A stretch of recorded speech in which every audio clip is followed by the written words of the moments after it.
who was the primary person responsible for the same. In the exact words of Engineer Alcantara, si Bryce po yan. I categorically state that I have neither knowledge nor participation in these flood control ghost projects. Congressman Zaldico. My personal knowledge regarding Congressman Zaldico are set out as follows. Congressman Zaldico one time called me to say that he met Engineer Alcantara and wanted to confirm, maayos bang kausap si Engineer Alcantara? To which I replied, maayos po. Engineer Alcantara then told me that Kong Zaldico was asking for a 25% commission, and out of that amount, 2% was to be shared equally between Engineer Alcantara and myself. In his exact words, boss, hati na tayo sa 2%. Furthermore, Engineer Alcantara would tell me every time that he made deliveries of cash to Congressman Zaldico in compliance with his commitment to Congressman Zaldico.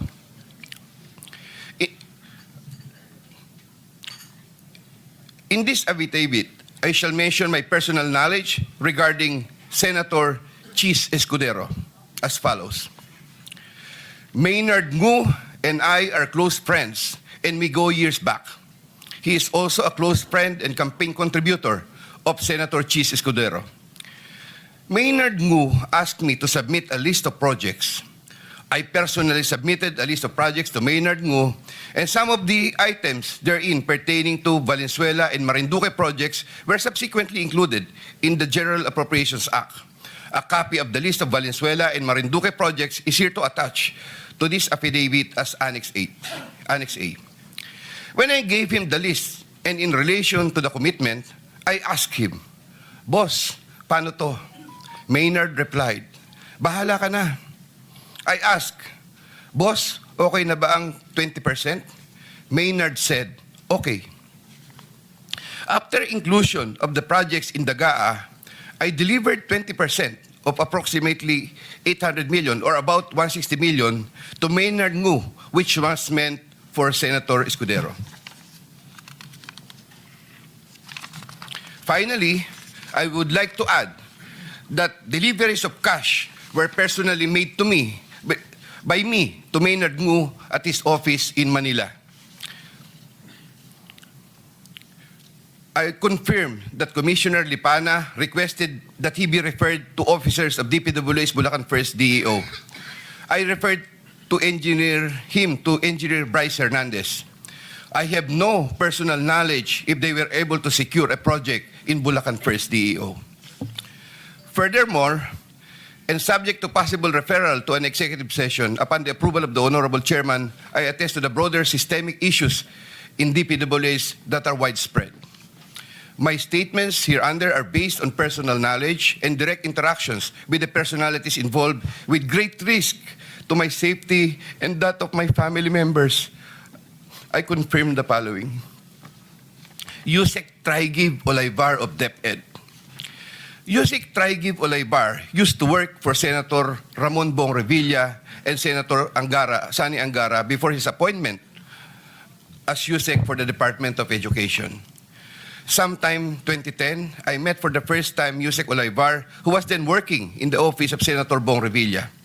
Later, I learned that he transferred to the office of Senator Edgardo Angara and then later to Senator Sani Angara. Sometime 2024, Yusek Olaybar personally called me for a meeting to discuss about unprogrammed appropriations, supposedly for the office of the Executive Secretary. In the said meeting, he requested me to submit a list of projects. After the meeting, I asked Bulacan First DEO to prepare a list of projects for funding. Thereafter, Engineer Alcantara submitted a list of projects worth 2.85 billion. Here to attach as Annex B is a list of those projects. Subsequently, I submitted this list to Yusek Olaybar. Yusek Olaybar told me that the commitment is 15%. In his words, Boss, 15 yan. Thereafter, the DPWH received a special allotment release order for 2.85 billion for the projects listed in Annex B. Engineer Alcantara, from time to time, would collect and deliver the agreed 15% commitment to me, which I delivered or caused to be delivered to Yusek Olivar in Magallanes, Makati, and other places.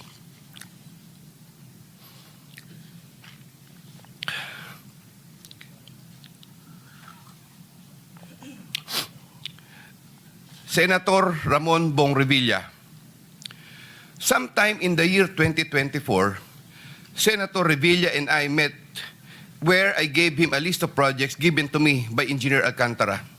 Senator Revilla asked for a commitment, which I suggested. Then he approved at 25% of the total amount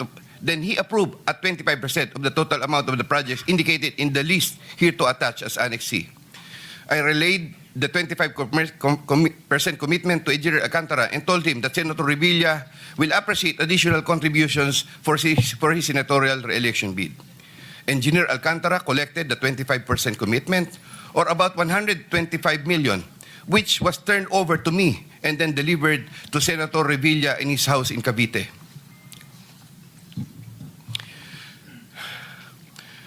Senator Nancy Binay.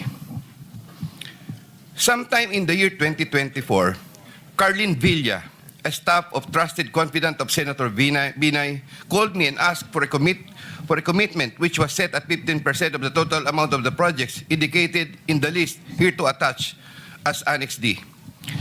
I relayed the 15% commitment to Engineer Alcantara.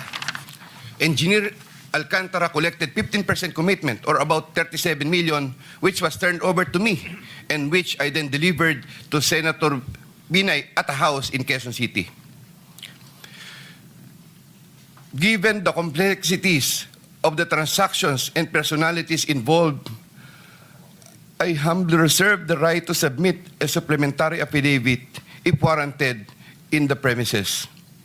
I attest to the truth of the foregoing statements based on my personal knowledge and authentic records.